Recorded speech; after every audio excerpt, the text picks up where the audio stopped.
एक बात बोलूं, शायद तुम सुनना नहीं चाहोगे। तुम वीक नहीं हो, तुम लेजी नहीं हो, तुम इनकैपेबल भी नहीं हो।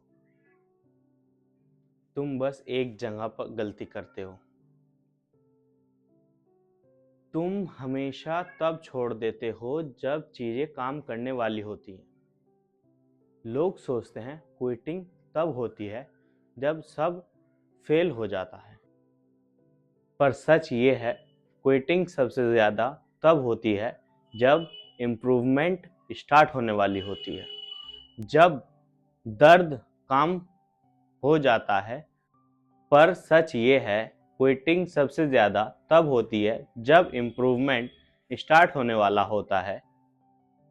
जब दर्द कम हो जाता है पर रिवार्ड अभी दिखता नहीं, और वही मोमेंट सबसे कंफ्यूजिंग होता है।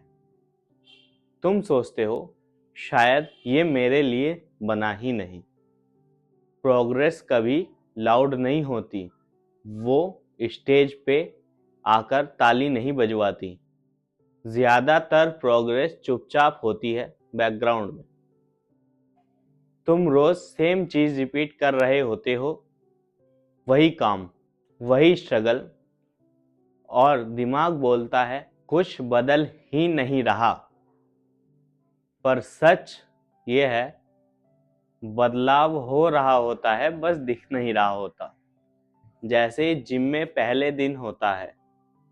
जिम में जब पहले हफ्ते बॉडी चेंज नहीं होती, पर स्ट्रेंथ बिल्ड हो रही होती है। और जो लोग मिरर देख के रुक जाते हैं, वो कभी रिजल्ट नहीं देख पाते। फिर तुम किसी और को देख लेते हो, वो फास्ट ग्रो कर रहा होता है, उसका रिजल्ट दिख रहा होता है, और तुम अपनी जर्नी को उसके हाइलाइट से कंपेयर करने लगते हो। तुम भूल जाते हो तुम दोनों सेम चैप्टर में नहीं हो। तुम बस इतना देखते हो, मेरा काम स्लो है, और वही थॉट तुम्हें रोक देता है। एक पॉइंट आता है जब बॉडी बोलती है मैं ठीक हूँ, पर दिमाग थक चुका होता है। रोज होप लेके उठना और रात को खुद को समझाना कल बेटर होगा, और फिर अलग दिन भी सेम ही होता है। इस फेज में तुम किसी से बात भी नहीं करते, क्योंकि समझाना मुश्किल होता है कि तुम थके हुए हो बिना रिजल्ट के। और इसी साइलेंस में क्विटिंग इजी लगती है, क्योंकि क्विट करने के बाद प्रेशर ख़त्म हो जाता है, पर ग्रोथ भी वहीं रुक जाती है।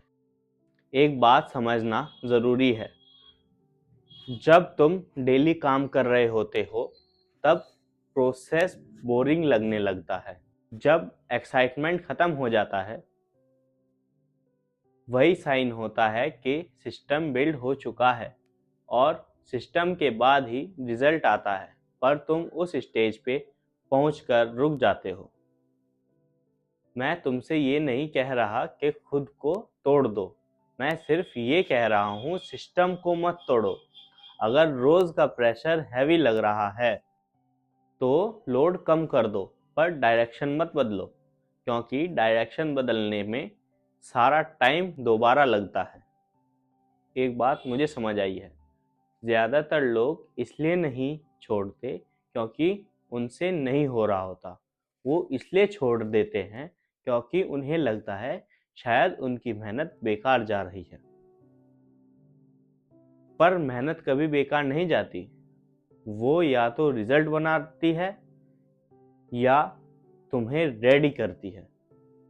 अगर तुम इस वीडियो को देख रहे हो और तुम फील कर रहे हो कि सब स्लो है, तो शायद ये वीडियो तुम्हें ये याद दिलाने के लिए है कि तुम गलत जगह पे नहीं हो। तुम बस एक अनकंफर्टेबल फेज में हो। और जो लोग इस फेज से निकल जाते हैं, वही लोग एक दिन पीछे मुड़ के कहते हैं, थैंक गॉड मैं तब क्विट नहीं किया। क्योंकि जो लोग थोड़ा और रुक जाते हैं, वही लोग एक दिन बोलते हैं अच्छा हुआ मैं क्विट नहीं किया। अगर तुम इसी फेज में हो, कमेंट में सिर्फ स्टिल हियर लिख दो। ये वीडियो सेव कर लो, जब तुम्हें डाउट आए यहीं वापस आ जाना और इसको रिपीट करना।